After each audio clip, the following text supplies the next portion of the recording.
There can be quite a dystopian view, can't there? But like, absolutely not. I just don't believe it 1 second. I think that we will absolutely outclass any disaster that's on the horizon. And I think that things like AI are just going to do nothing but help us. Hello and welcome back to the Climate Money Work podcast. I'm Keesa Schreane, and this is the second of our 3-part series on sustainability careers. We're sitting down with industry leaders and recruiters who specialize in sustainability to give you the real inside scoop on what you need to know about a career in sustainability. Today, we're talking with Neil Mitchell, co-founder of executive search firm Osmii. With a background in technology recruiting, but a more recent focus in sustainability, Neil outlines how the last decade of the digital revolution has led to a sustainability revolution. He also discusses where sustainability falls in the C-suite and what to look out for as an interviewee to discover where an organization's values really lie. We also talk about how the explosion of AI will intersect with sustainability and what to consider when engaging with a recruiting firm. One quick note, don't forget to send us your feedback on this series on social media or by emailing the show. Our contact details can be found in the show notes. And now, here's my conversation with Neil Mitchell. So Neil, talk to us first about where the sustainability market is now in terms of jobs and trends. Are we looking at specific regions where sustainability roles are really hot right now? Or are you seeing it across regions at this point? Yeah, so I think from my side, we've always been really focused because we're more of a technology-driven recruitment firm. We've always been really focused on that next big thing. What's next? And obviously, the last 10 years has been a huge digital revolution that we've actually been seeing. And what now is actually happening is many countries and many eyes are on what we would call now the sustainable revolution. I don't think the sustainable revolution could have actually happened without the digital revolution going on. People migrating things to the cloud, what we see within artificial intelligence, machine learning, and essentially lots and lots of efficiencies going on. What's happening now is there's lots of eyes on this sustainable revolution, and companies are now being forced to look. They can't put windmills on their website anymore and put a nice tick box that their decarbonisation goals have been hit. What's actually happening now is at the board level, it's being driven at regulatory levels across Europe, Middle East and Africa and the US. There are tons of regulations coming through the pipe and more to come. And a lot of companies are now really putting some investment into this. So from a region perspective at the moment, particularly countries like Germany, who have their regulation in 2024 bringing down the number of users a person needs to have, a company needs to have in order to where they must have an ESG score. In the Middle East, as an example, there are huge job opportunities where they seem to have quite a lot of work to be done, especially on things on the S side. What's really interesting about the Middle East at the moment is they are making a really good effort on creating impact. So I see a lot of companies in recruitment, I see the good, the bad and the ugly, right? And I see a lot of companies at the moment that are hiring people or working with people, and within 6 months they're back on the market because they understand it's just a tick boxing exercise for these guys. People aren't taking it seriously. There's this huge divide right now where companies are grabbing this and seeing it as an actual opportunity. And there's others that are thinking it's just a tick box exercise. So the Middle East is extremely buoyant at the moment for the job market within ESG, climate sustainability, positions like that, particularly at the consultancy level as well. Many of the large consultancies like A&M, PwC, KPMG, they're all building capability out there. And it's simply because they're already in with the CFO, they can already do a financial audit. Why would they not now whisper into the ear of the CFO to start trying to do their ESG audits now? So huge growth over there. Germany, as I said, due to the regulations, and then obviously with the US, and that always seems to be buoyant. I think the US at the moment, I don't know whether you could shed light on that, but I think the US at the moment, there seems to be like a bit of a divide, and some companies are really going for it, and other companies are, I'm seeing in the news, some companies are saying like, we're just going to let capitalism win almost. We can't not release investment to a company if they have a good idea, but they're not green. Things like that seem to be happening quite a bit in the US. So, and in terms of this specific role, so you mentioned the breakdown with the Middle East, the EU, UK, and the US. Are there specific roles that are in higher demand right now? Because we know ESG and sustainability, they touch so many areas from compliance to legal to business strategy. Are there specific roles that you see that those who are interested in the area should really keep an eye on? Yeah, one that's actually been one of the highest growing job titles since the sort of post-pandemic era is the CSO, the Chief Sustainability Officer. Now, what's actually interesting now, because this year is extremely dynamic on how a business wants to take and where the journey they want to take, there's a bit of a tussle at the board. So it's either being driven by the CIO, which would be more of a technology or data-driven or a technology-led approach to this problem, to whatever the company's goals are, or it's a CFO's problem. And the CFO is essentially trying to wrestle with that idea of like, well, this is essentially an auditing exercise, a reporting exercise. I need to basically take care of this because I can't get my credit or debt or funding, or whatever it may be, unless the ESG goals are met. So what's actually happening now is that before, I would say, if you'd have asked me that question last year, I'd have said CSO director. Whereas this year, as I said, what's actually happened is there's been a bit of a squeeze and a bit of a tussle.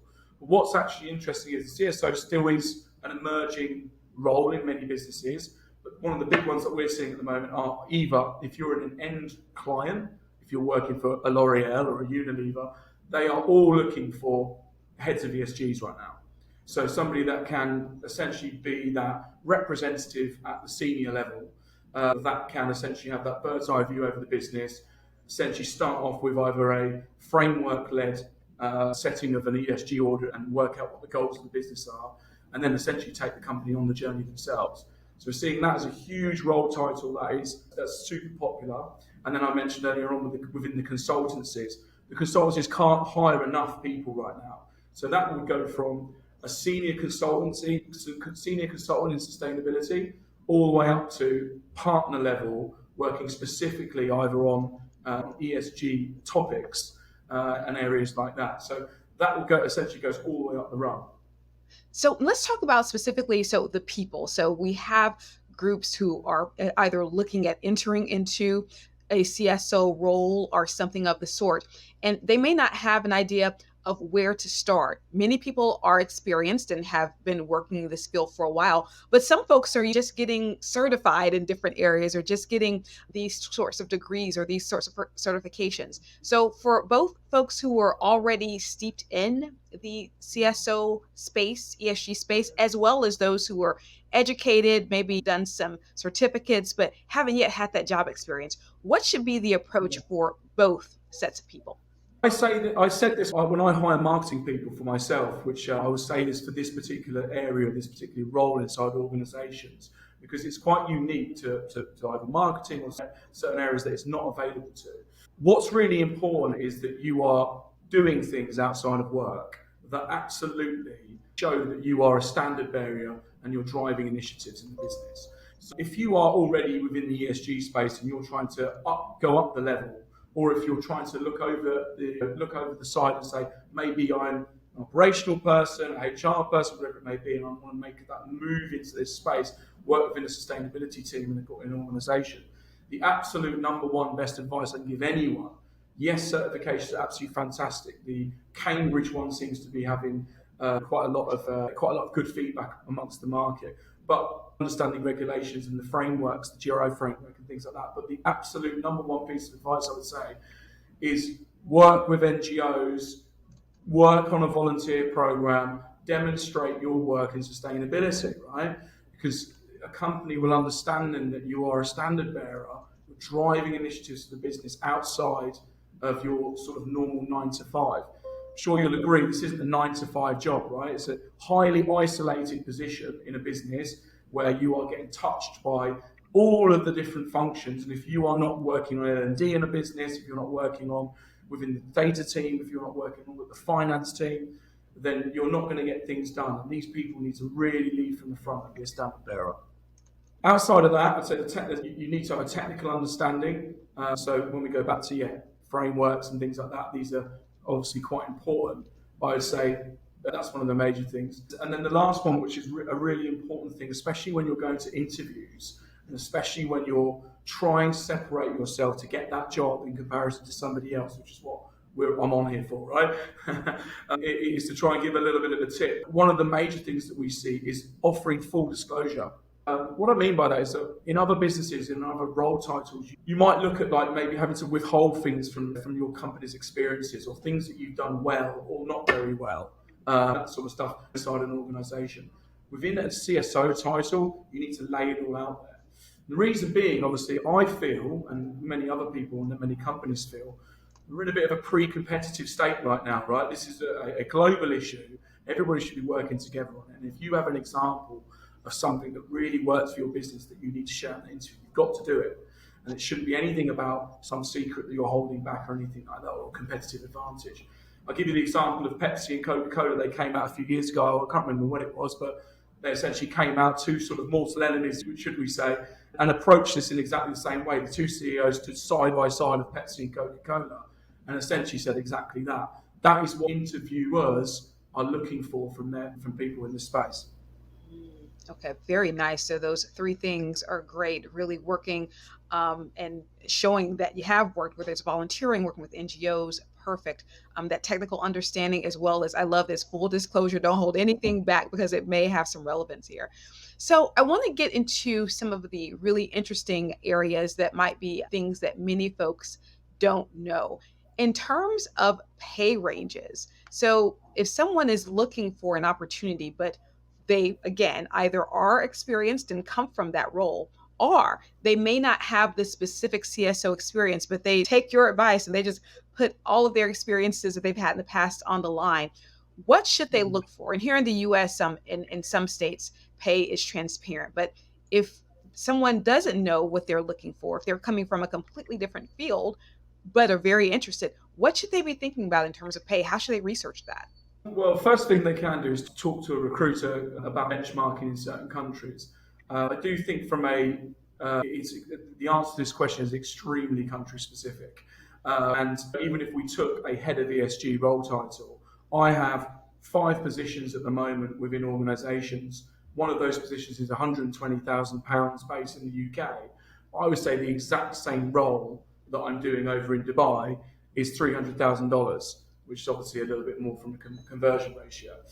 Especially in the US as well, I find it really hard to give specific benchmarking advice if unless that person is essentially saying, I'm in New York and I want a New York salary. I can probably help with things like that. But to give you an example, there is a real range at the moment of what people should expect. I would say absolutely, if you're looking at a senior ESG position at the moment, a senior position of climate sustainability in an organisation, you'd be looking at 6 figures as a base salary for absolute sure.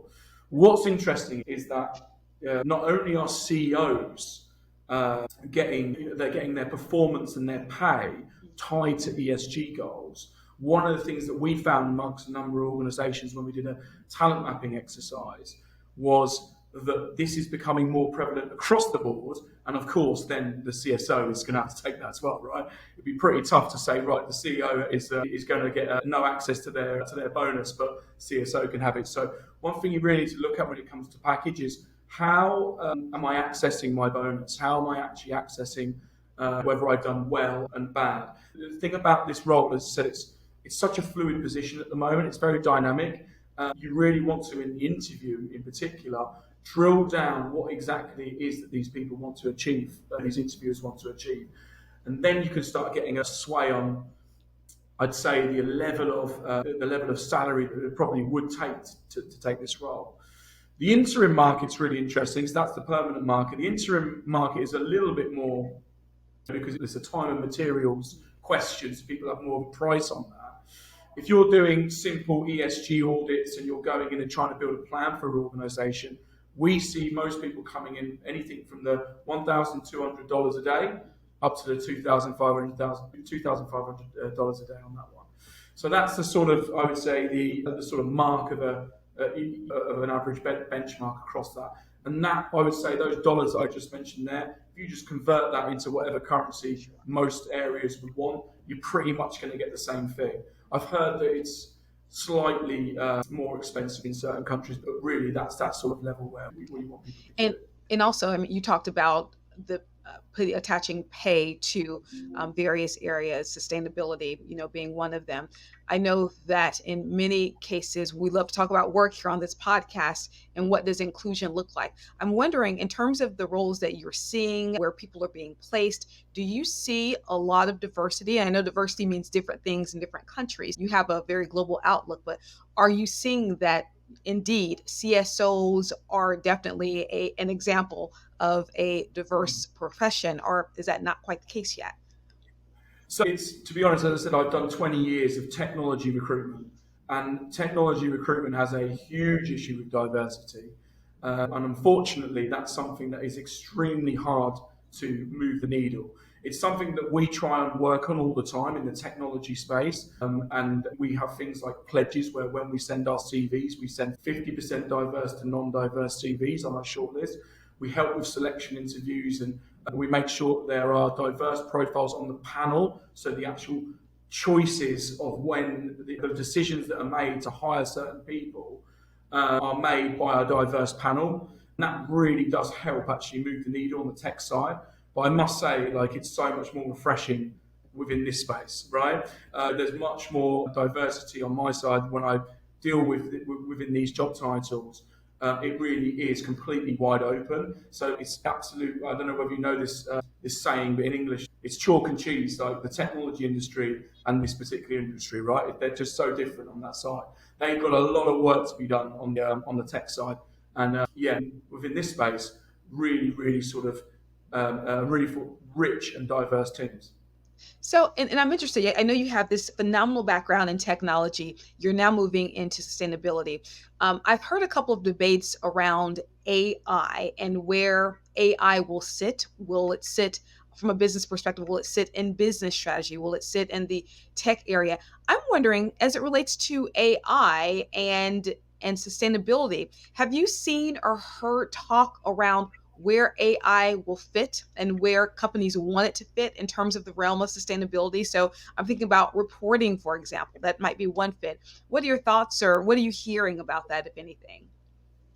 I would say that like the main sort of talk that we're having at the moment around ChatGPT, AI, and technologies like that. It, I'm a bit of a humanist my side in general, but also because I've been around so many cycles of digital or technology revolutions, things like this where people talk around saying the job market's going in the bin because there's not going to be any vacancies or anything like that, and all of these things are going to happen. I always look at this with a much more humanist point of view of like all of these things, all of these AI technologies are simply going to make us more efficient so we can then work on human endeavors, pioneering, essentially reaching whatever purpose that we're supposed to be here for. So like the sustainability revolution for me is the next part in that puzzle. And what I would say is that from applying AI, machine learning in different areas like that, it frees up time, it gives us more knowledge, it helps us on the science side understand the bigger questions. So I wouldn't necessarily be able to answer the whole lot where it would sit inside an organization just yet and who's going to own that sort of area.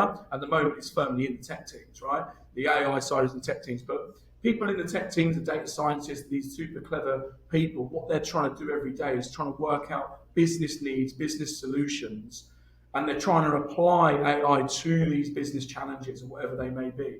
So there will be nothing stopping these particular scientists or whatever it may be, or the use of AI from furthering the goals of a business. If their goal is to reach net zero by a certain time, we will 100% be using AI for things like that. I think that'll put smiles on a lot of faces, your answer to that, and just your vision of AI and its connection to sustainability. Yeah, there can be quite a dystopian view, can't there? But like, absolutely not. I just don't believe it 1 second. I think that we will absolutely outclass any disaster that's on the horizon, and I think that things like AI are just going to do nothing but help us.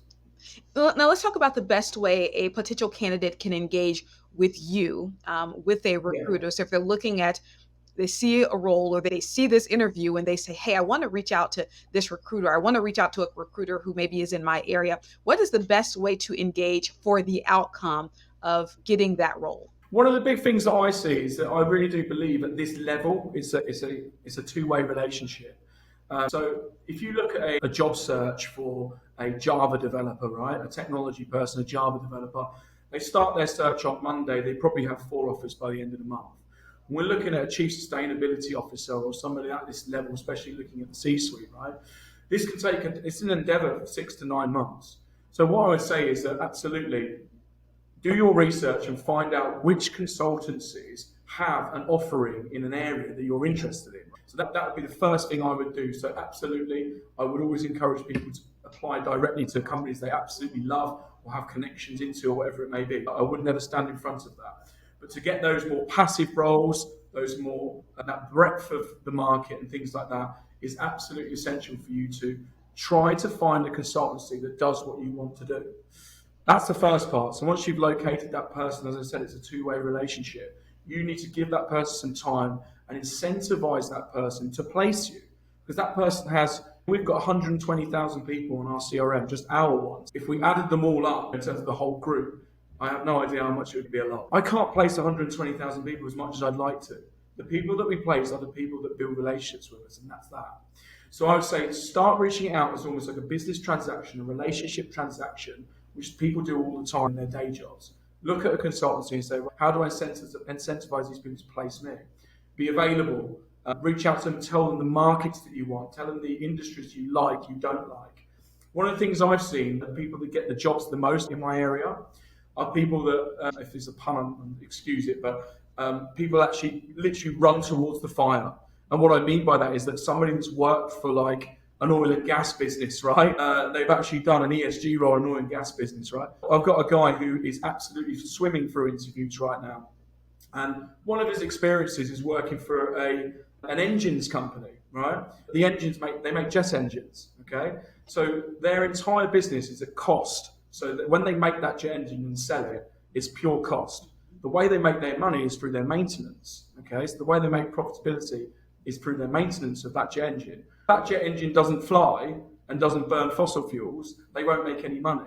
So how are they going to offset that? How are they going to work that? And for me, that's like someone that when they go into an interview like that, they're absolutely setting themselves apart from everywhere else. So I would say, yeah, absolutely, go back to that consultancy and get that person interested in you. That person really interested me. And that's one of the things that you've almost got to inspire a consultant to want to recruit you. And then that person will essentially work on that journey for you for that next 6 to 9 months. It's really important to frame it as, I need to be the person this person wants to think about in the morning rather than all of those other 120,000 consultants, candidates, and then start it from there. Running towards the fire. I love that. And let me just back up into the role a bit more too. I'm hearing a lot about CSOs and their relationships with the boards and how boards are really engaging deeper on this. Have you talked to any of the candidates or any of the potential firms that candidates are looking for? And have they made it clear that, yes, this is the type of relationship we want with CSOs? And what does that relationship between board and CSO look like? Yeah. To be honest, it is the fundamental question you need to ask when you're in your, essentially introduce yourself and then essentially ask that question, where would I sit inside the organization? It's one of the most fundamental card shows that you can uncover really quickly. What access has this role got to the board? How serious is the board taking it? Who would I report to? And if you understand really quickly, the quicker you understand that the board have no interest in this whatsoever, they know they need to hire something, they have no interest whatsoever, the quicker you can move on to companies that are putting this role front and center. It's probably the best question you can really start asking either your recruiter, the internal recruiter that reaches out to you, or on your first interview. Where does this position sit? Who does it report to? And what sort of impact does the previous person have, or what are their goals, or whatever it may be? Start talking about the board really quickly. There is a tussle up there, and as I said, there are certain businesses that set up in many different ways. But if you haven't got visibility of the board at the moment, I would say it'd be really, really hard to demonstrate serious business value to sustainability, because the CEO really wants to talk about business value, right? Is there opportunities here? Can we recycle things and make more money? Things like that is a lot of the conversations they're going to be having. If you can't have those conversations and you're just essentially saying we need to do this and that, you're going to get nowhere fast.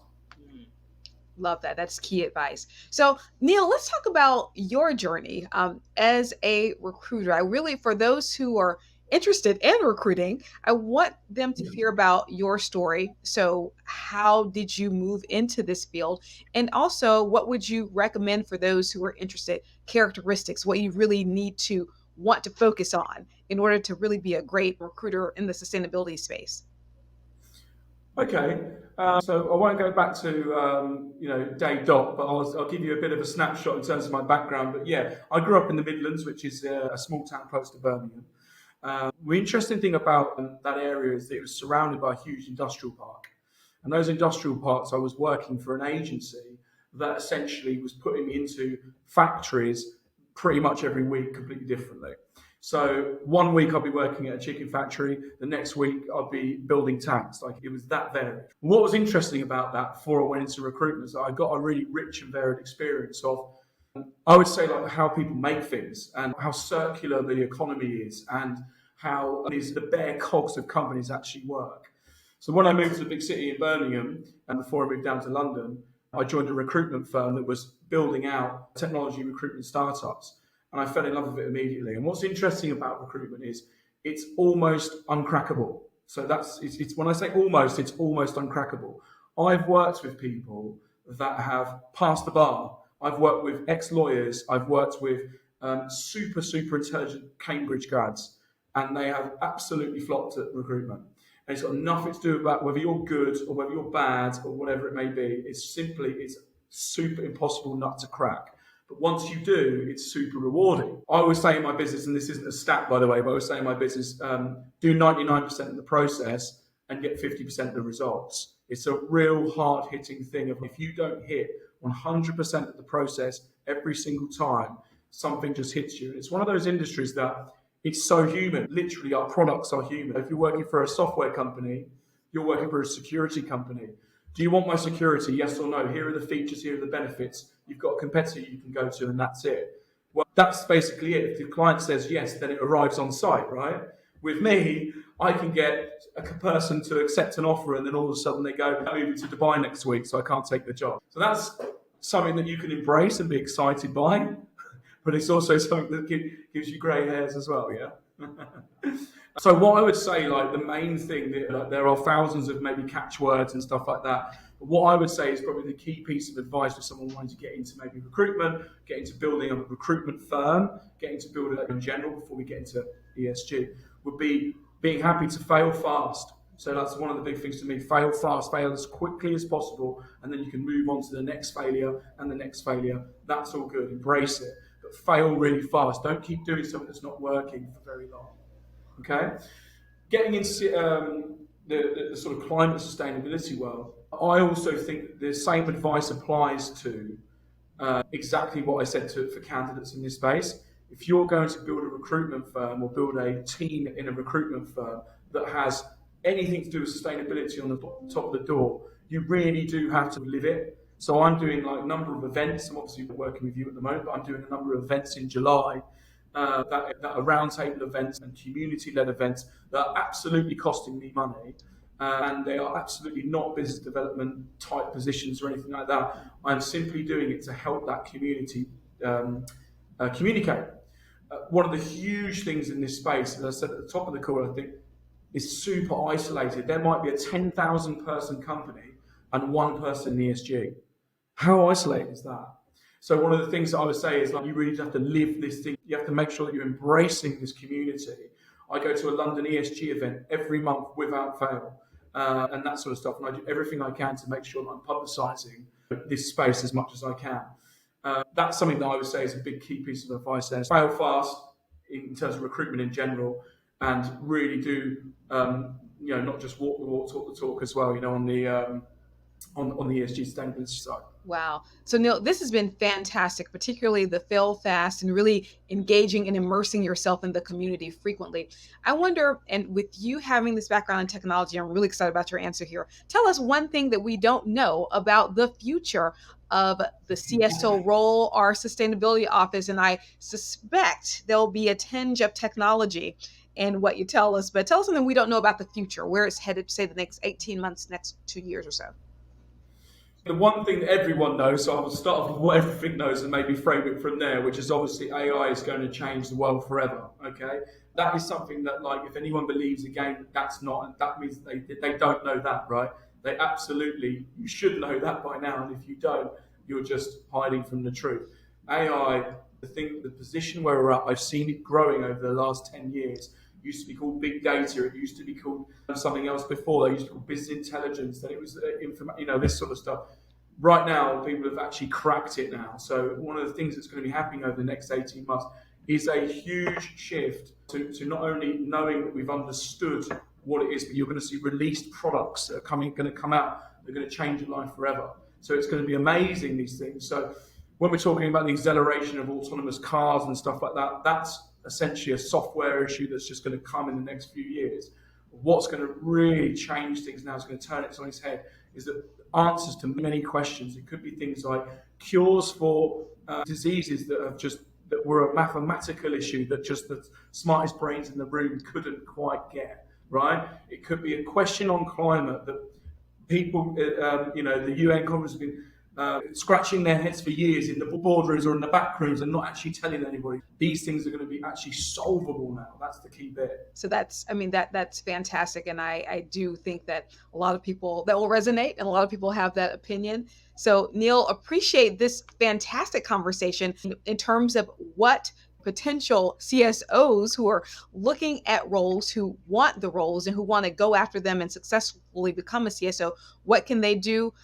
Show your skills, work with NGOs, even volunteer, just demonstrate your work and drive initiatives. The second thing is really understanding the technical aspects, so frameworks and standards. And then the third piece of really great advice, full disclosure, lay out all of your experiences. Don't underestimate yourself, and really know that many things that you do that you don't think may be valuable to the marketplace, it really is valuable. And in terms of your work and really looking at what you can do as a CSO, looking at showing the business how you can bring value, understanding how the business can make money and how you can help them do that, and also to really get the board's attention, a key stakeholder, showing them how you can bring business value. Get a sense of where your position sits, who it reports to, and also if you are interested in recruiting, making sure, and this I think is great advice for everyone, that you fail fast. So wonderful advice. Neil Mitchell, thank you so much, and thank you for the work you're doing with Osmii. Excellent. Thanks so much. It's been brilliant. Thanks so much. Thanks for joining us on today's episode of Climate Money Work. Please follow the show wherever you're listening right now. If you have any questions, feedback, or pitches, please get in touch with the team at cmw@shrugcontent.com. Again, that's cmw@shrug, SHRUG, content.com. Now, you can learn more about the show at keesaschreane.com/podcast. You can find me on LinkedIn, Twitter, and Instagram. I'm Keesa Schreane, and thank you for listening. Be well.